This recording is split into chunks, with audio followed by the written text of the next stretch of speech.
Many of the offenders that MAPON works with lead very chaotic lifestyles. They suffer from advanced Class A drug abuse, they often don't have settled addresses, and they're in and out of prison. One of the consequences of that is that the sort of papers that you and I would take for granted, that we carry with us or have in our homes when we return at the end of a day, are actually something that many of our offenders cannot take for granted. They don't have bank statements, they don't have driving licences, many of them. They don't have certificates of courses that they've taken or achieved. So they've all been lost. What the digital inclusion team did with their ideas and the work with us was to help us look around that problem in a more broad sense, and that's where we came up with the concept of virtual home. The possibility of electronically storing data for our offenders so that instead of them just losing it and it being gone, we'd got hard copies for them that we could print off at any time. It's almost like they've got a bank account. They know that it's there and they can use it whenever they want to. They can come into the office and access information whenever they need to. Or, in some circumstances, if we need to email documentation for them, we can email it on to other people, because it can only have come from our secure email address. The offender couldn't have faked it because it's come through the national probation system. So it gives it a security and a certainty that is very positive. It means, for example, that offenders don't have to take paperwork down to the job centre necessarily. We can email it directly to the job centre, and the job centre know it's proven to be true because it's come from us in the first instance. Within the MAPON project, the partnerships that we've got working at the moment, we've got the police are within the team. The team is predominantly made up of probation workers.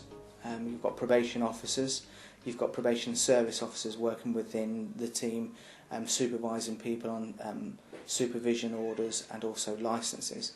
We have police colleagues within the team, and they're able to use Virtual Home as well. We have resettlement workers, so people working with people on their release from prison. We've got my team, which are drug workers that work with people with substance misuse issues, so illicit drugs and alcohol. And then we have quite a lot of outside agencies that we have and inviting for clinics, such as benefits advisors and mental health workers, and all able to access Virtual Home. Virtual Home is a digital way of storing information for service users. Previously, we would have to perhaps wait 4 or 5 days to apply for a replacement birth certificate for somebody. If we've got a copy of the original stored on file, then we could email it over and it just take less than a day. We've also set up a date stamp so that it's got our details on there, and also the date, and also that one of us, whoever creates that piece of paperwork for them, would be able to put a verifying signature on there to say that we'd seen the original and that we'd actually got it copied into our system so that it can be used at a later date. The process for Virtual Home is really easy for us to use. Any offender who wants to use the service just simply has to tell his probation officer and bring the documents in, hopefully 1 or 2 or 3 at a time. We're not looking for hundreds to come in one go. And then quite simply, while the offender waits in the interview room downstairs, we will take the paperwork upstairs and scan them in straight away. The process takes a matter of seconds.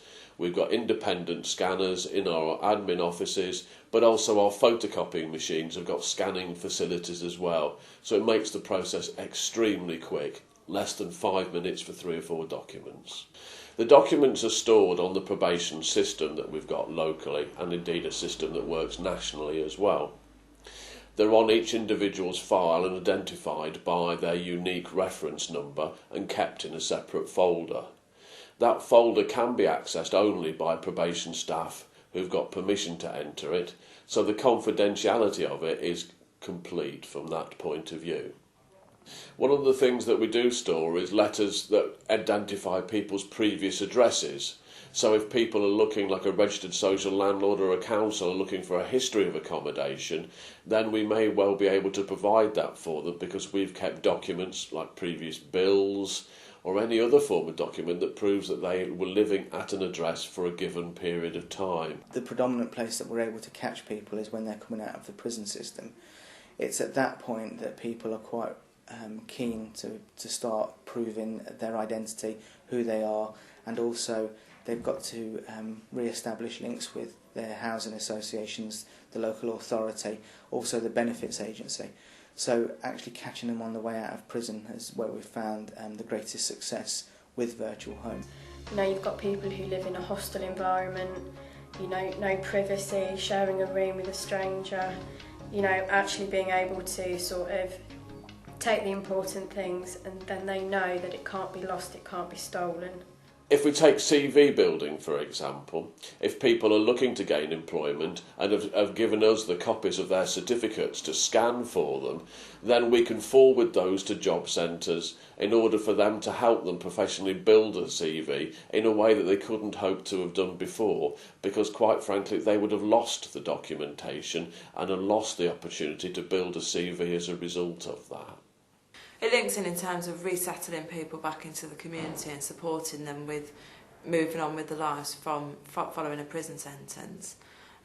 The virtual home helps us to speed up things with providing identification, which often takes quite a long time to get, and if it's lost by the service user when they've got unstable accommodation, that sort of thing, it helps us to speed things up and helps them to feel supported in resettling back into the community. What I could very easily see is the service rolled out much more widely across offenders, with people with less advanced problems but still suffering some of the instability that going back into prison, perhaps minor levels of drug abuse or alcohol abuse, which would mean that the instability is there but in a smaller level, and they may well be able to access the service more willingly and readily because they're not as stuck in their problems as some of the people that we're currently working with. I could see potentially it could be used by lots of different organisations, job centres, housing agencies, credit unions, that sort of thing, all places that our service users access different information and need to provide identification. It's not something that we would want to force people to do, it's something that we want to be of benefit to them in order that they can store their own documentation for them to be fully integrated back into society.